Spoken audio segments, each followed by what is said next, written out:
the sound is working. 5, 4, 3, 2, 1. I'm John Miglosh, the WDMA. We're fighting for direct marketing every day. And we're going to be doing a meetup next week. And the link will be in the video on LinkedIn and on YouTube if you're seeing this. And hope you join me. And you can go on LinkedIn to register, and in there is the Zoom link, 2:30 on Wednesday, the 16th of July, Chicago time. And I'm just going to give you a quick overview, very, very quick, and see if it sounds interesting to you. It was cool because just a few minutes ago, Mark Ritson put up a post with an excellent slideshow of great quotes of what marketing is really about, how it's an art and a science. And in spite of all that, when I finished the slide presentation, which is about 18 slides, I thought, yeah, but you know what? It still assumes that what you know about your customers is what there is to know.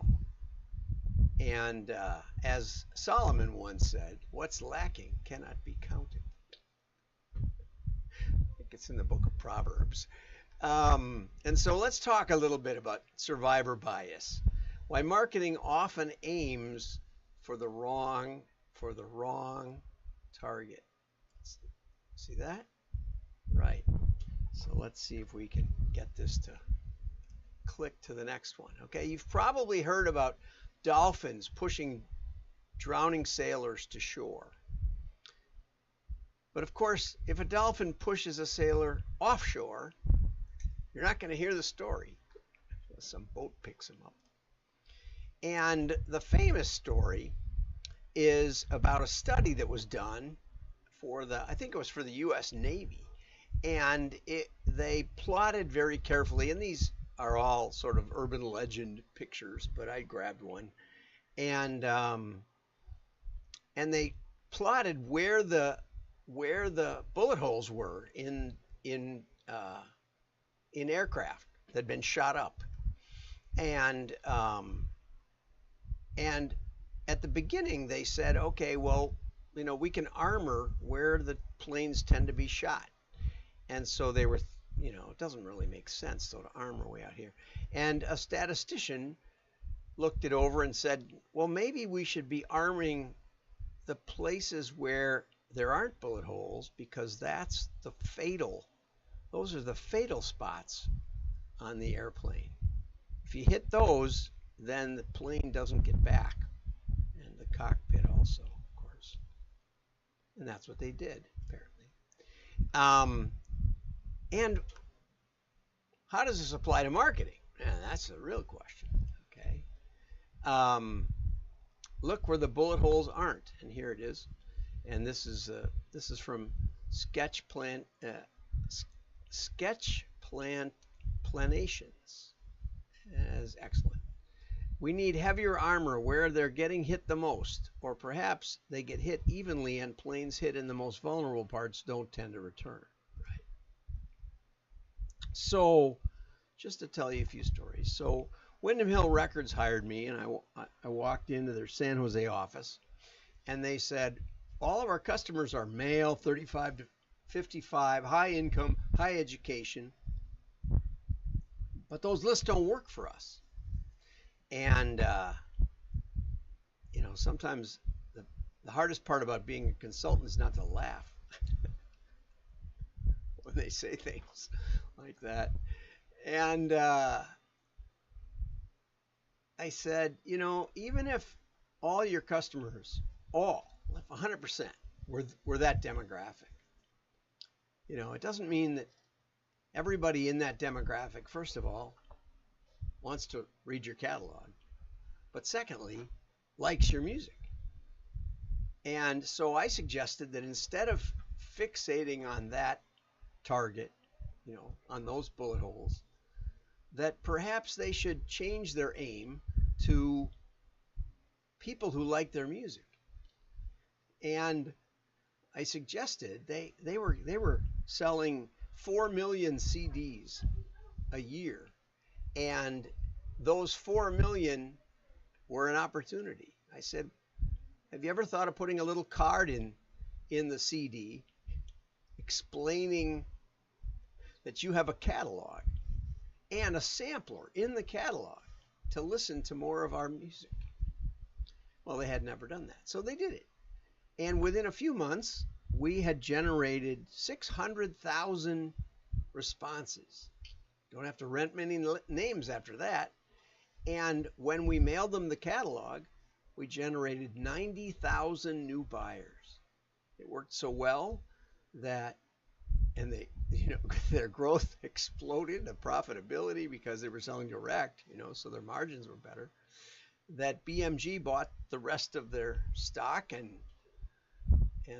the founder made tens of millions or something like that. So I was working for Baseball Express, and I was talking with the president. He'd called up. We'd done some modeling for him, and he said we'd never seen.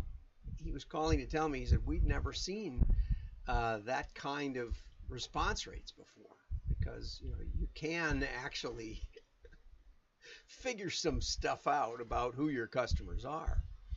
But in our conversation, I was sort of paging through the catalog, and I said, you're strictly consumer, right? He said, yeah, we're strictly a consumer catalog. I said, well, who buys these $5,000 pitching machines? And Rich said, well, leagues, colleges, and even major league teams. And I said, did you ever think of those as businesses? He said, no, we're strictly consumer. Well, in short order, first what we did was we went back to the data set and we said, who those people who buy a $5,000 pitching machine, what else do they buy? And what we found out was it was rosin bags and line chalk. And those things, when we played in the backyard, when we threw down a glove or we threw down a piece of wood or something for bases, we never had line chalk and we never had rosin bags. If you buy those things, you have a serious ball diamond. And then we sent them that list of people who had bought not the pitching machines, but bought the line chalk. And we started calling out, taking some of their best inbound people and letting them call out. We gave them the names to call, and finding out that they did have a ball diamond. When we started with Baseball Express, they were very small. They were about 5 million in sales. And when we left them, we survived like 5 ownership changes. They were doing about 50 million in sales, and a big portion of that ended up being that business to business. Just in a few years, we got it up to 10 million or better. Again, by aiming at somebody different than they had been. They had this picture of their customers in their minds. Those were the customers, but there were other customers that they weren't looking at. And we'll skip that one. I built this on Google Docs, which worked really well, but when I downloaded it and put it back here, it changed all the formatting. I didn't realize that. I apologize for that. We were doing work with Pet Edge. At the time, it had a different name. It was a dog grooming catalog, and they were selling accessories and things to fancy dog groomers. We modeled it, and it was high income, high education geodemographics were their best customers.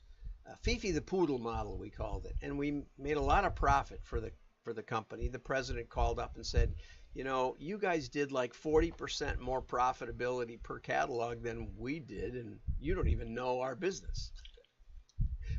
Is that unusual? And I started to say, yeah, that's real, but it wasn't really that unusual. It's very, very possible. But anyway, So we went. So he said, well, why don't you model? That was in the fall. Why don't you model the spring? So we did, and all of the demographics in the model came back low income, low education, low population density.